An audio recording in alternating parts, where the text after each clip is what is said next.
समय सापेक्ष बनाउनु पर्ने चाहिँ यो ऐन चाहिँ हामीले देखेकै छौँ होइन। अब भर्खर कारागार नियमावली त भर्खर संशोधन भएको छ, त्यो हजुरलाई पनि जानकारी होला होइन।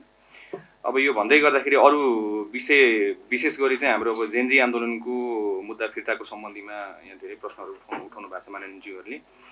अब हामीले म एउटा मन्त्री भए पनि बारम्बार म एउटा यो आन्दोलनदेखिको एउटा आएको एउटा व्यक्ति भएको हुनाले पनि यो कुरा हाम्रो लागि एकदमै सिरियस विषय हो र यसमा हाम्रो जसरी हामीले यो सरकार गठन भयो, जसरी हाम्रो अहिले यहाँ हाम्रो एउटा भनौँ हाम्रो स्टेटस छ यहाँ, त्यो मेरो विचारमा यही जेनजी आन्दोलन गरेर भएको जस्तो मलाई चाहिँ लाग्छ।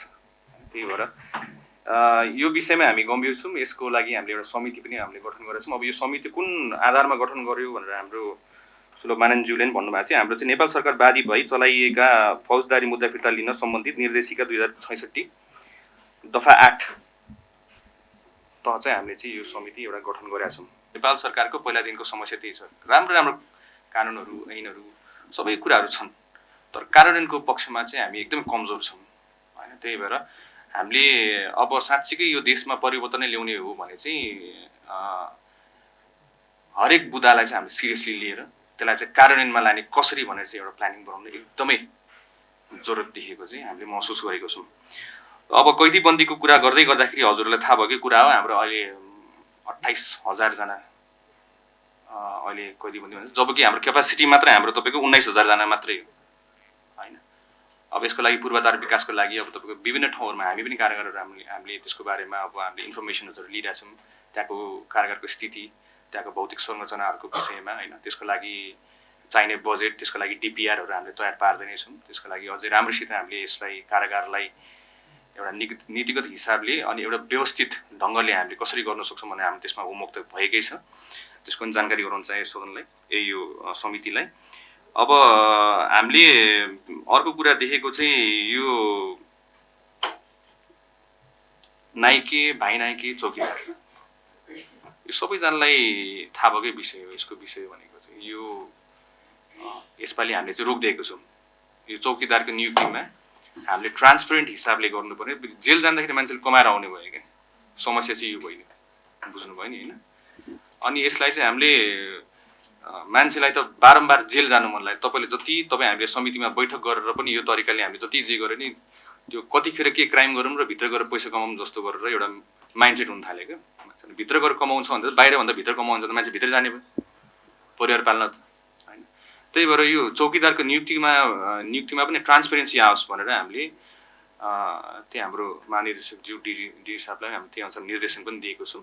र चौकीदारको नियुक्ति अहिले रोकिदिनु, त्यसमा केही नभए पनि ट्रान्सपेरेन्ट हिसाबले 3 जना त्यहाँको चौकीदारमा उपयुक्त व्यक्तिहरूलाई चाहिँ कारागारको लागि चाहिँ उहाँहरूले आफ्नो तपाईँको सिभीदेखि लिएर सबै दिनुहुन्छ। उहाँहरूले त्यो अनुसार अप्लाई पनि गर्नुहुन्छ र त्यसमध्येमा चाहिँ बेस्ट वान हामीले छान्छौँ भन्ने हिसाबले ट्रान्सपेरेन्ट हिसाबले चाहिँ हामीले गर्ने भनेर हामीले अहिले चाहिँ एकछिनको लागि चाहिँ हामीले रोकिदिएको छौँ त्यसरी।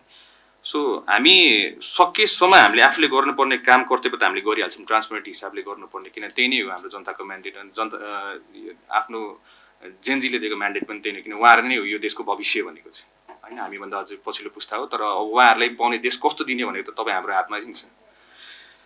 अब यो विषय भयो होइन। अब एक दुईवटा मैले यहाँ पनि हजुरलाई समितिमा पनि दुईवटा कुराहरू भन्न चाहेँ। आर्थिक रूपमा कमजोर रहेको कैदीबन्दीलाई वैतनिक वकिल मार्फत निःशुल्क कानुनी सहायता पनि हामीले दिइरहेका छौँ अहिले होइन। अनि कैदकट्टा सम्बन्धी व्यवस्था कार्यान्वयन गर्न कैदकट्टा नियमावली 2046 के अरे 26 होइन यो 76 संशोधन गर्नलाई हामीले मन्त्री परिषदमा पनि पेश गरिसकेको अवस्था छ अहिले है। अब मैले भनिहालेँ हजुरलाई त्यसको भौतिक संरचनाको विषयहरू कारागारको अब हामीलाई सबै थाहा छँदैछ, त्यो जीर्ण अवस्थामा छ धेरै जस्तो ठाउँहरू। त्यसलाई चाहिँ अब हामीलाई पैसा नभए केही पनि गर्नु मिल्दैन। बल्ल हाम्रो अब साउन 1 गतेदेखि हामीले केही त्यसको लागि पनि बजेट विनियोजन पनि गरेको अवस्था छ होइन। र अन्तिममा चाहिँ म एउटा के भन्न चाहेँ भन्दाखेरि चाहिँ यो अलिक विषयवस्तुमा पनि नपर्ला, तर अस्ति म त्यो समितिमा नभएको हिसाबले आज यो समितिमा एउटा सानो भन्ने मौका नि मैले पाएको छु। जसरी हाम्रो मेरो गैर उपस्थितिमा जसरी हाम्रो सचिवज्यू र हाम्रो प्रहरी प्रमुखज्यूहरूलाई जसरी जुन व्यवहारले एउटा समितिले प्रस्तुत गर्नुभयो, त्यसमा चाहिँ गृहमन्त्रीको ध्यान आकर्षण भएको छ। This is not right, this is not good. कसैलाई एउटा भनौँ न उजुरीको भरमा हामी न्यायाधीश बन्नु चाहिँ मिल्दैन र आरोप हो त्यो। आरोप जो कोहीले पनि लाउनु सक्यो भन्दैमा कसैको चरित्र हत्या चाहिँ गर्न पाइँदैन। त्यो चाहिँ मेरो विचारमा त्यसमा नि कानुनमा के गर्नुपर्छ जस्तो लाग्छ मलाई चाहिँ। It is not good. अनि हाम्रो गृह मन्त्रालयकै ध्यान आकर्षण भएको छ यसमा चाहिँ। We are not happy about it. अनि यो समिति अलिकति मलाई भद्र फिल भएको छ। त्यही भएर मैले अब मिडियाकर्मी साथीहरू पनि यही भएको हिसाबले चाहिँ मैले कुरा गर्न चाहेँ। आफ्नो कर्मचारीले जसरी काम गर्नु भइरहेछ, मिहिनेत गर्नुभएको छ, मैले प्रत्यक्षदर्शी छु। जसरी आइजी साहबहरू काम गर्नुभएको छ म प्रत्यक्षदर्शी छु। उहाँहरू हाम्रो स्पिरिटमा, स्पेसली यो सरकारको स्पिरिटमा काम गर्नलाई उहाँहरू दिनरात खट्नु भएको छ। 2 मन्थ छैन।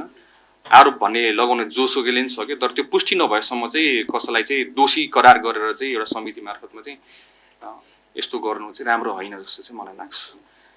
विषयवस्तु अब यति नै छ जस्तो लाग्छ मेरो मार्फत चाहिँ। अब यो एकदम गम्भीर विषय थियो। अस्ति मैले भन्नु पाएको थिएन, मनमा खुल्दुरी पनि भइरहेको थियो, कहाँ गएर भनौँ भनेको थियो। अब यो मौका यो समितिले पनि दिनुभयो।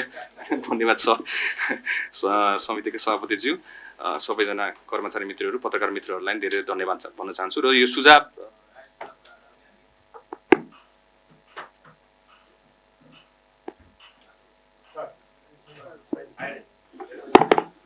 हुन्छ।